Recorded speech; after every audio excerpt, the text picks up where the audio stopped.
Joining me right now, the man who will likely soon have the subpoena power as the chairman of the Judiciary Committee, should the GOP take the majority after the midterms, Ohio Congressman Jim Jordan, now the ranking member of Judiciary. Congressman, thanks very much for being here this morning. You bet, Maria. Good to be with you. What are your plans in terms of subpoena power? Who will you subpoena, and will you be investigating this? Yeah, I think the Hunter Biden story will primarily be done out of the Oversight Committee under if in fact the American people put us in the majority, it will be done under the leadership of then Chairman Comer in the Oversight Committee. But yeah, we need to do this. I think the real question is, though, is what's the FBI really going to do?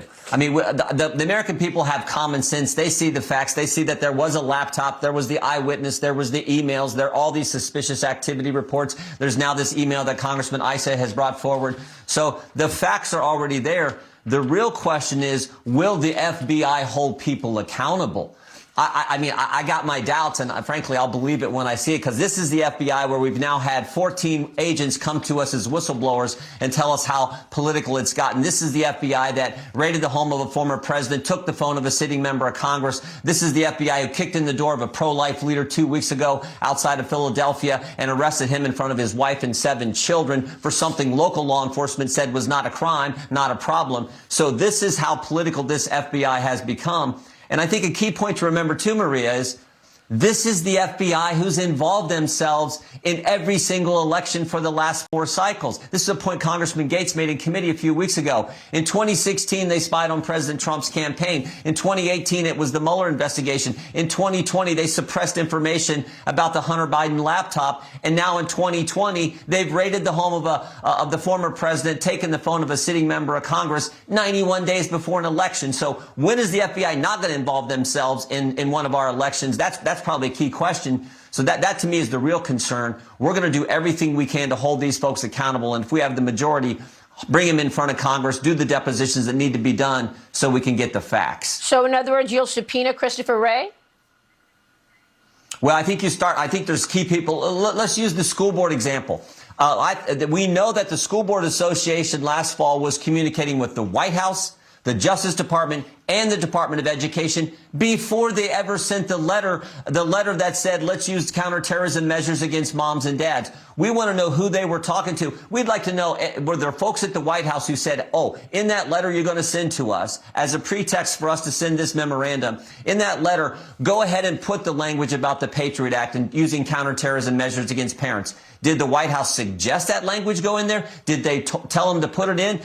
I mean, those are key questions we need to get. So yeah, there's all kinds of folks we need to bring in for depositions, and then hopefully including all the way up to the FBI director himself. Well, this is all very concerning, particularly now, because now, I mean, nobody wants to talk about the commander-in-chief being compromised. But now we're in a moment in time where we have these adversaries attacking or trying to overtake America.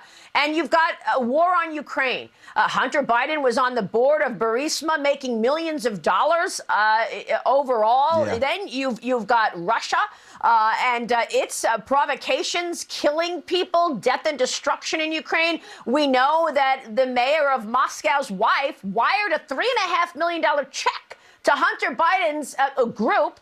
And, of course, the Chinese officials, the Johnson Grassley released a report on the conflicts of interest investigation. They've identified money taken in from Chinese officials. So how can we trust that the decisions that this president makes in such important situations, like the ones I've just mentioned, is not because of money or, owing these officials something?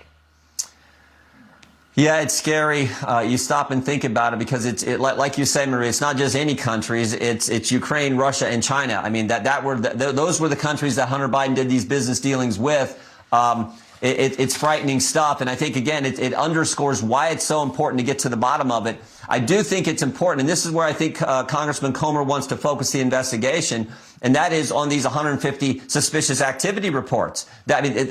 Most people never get any, but you got this one family, happens to be a pretty darn important family in our country, has 150. So I think that's where you'll see the focus of the investigation if, in fact, in 1 month time, the American people put us in the majority.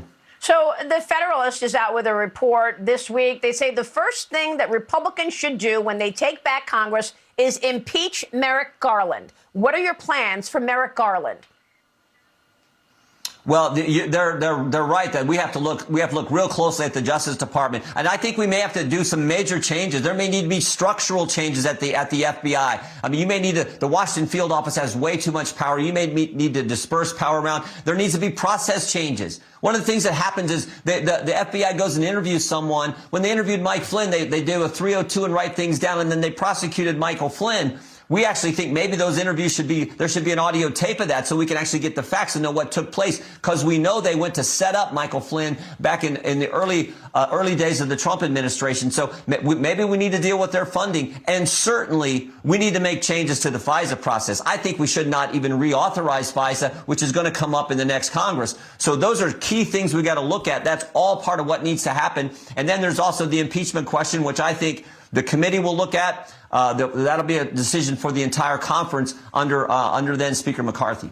Congressman, the Republican National Committee is also saying that Google suppressed 22 million plus GOP emails since September. I spoke with Ronna McDaniel the other day, and she says all of your emails that are just get out the vote emails are going to spam, and it's because of an algorithm Google created. What is the media's role here?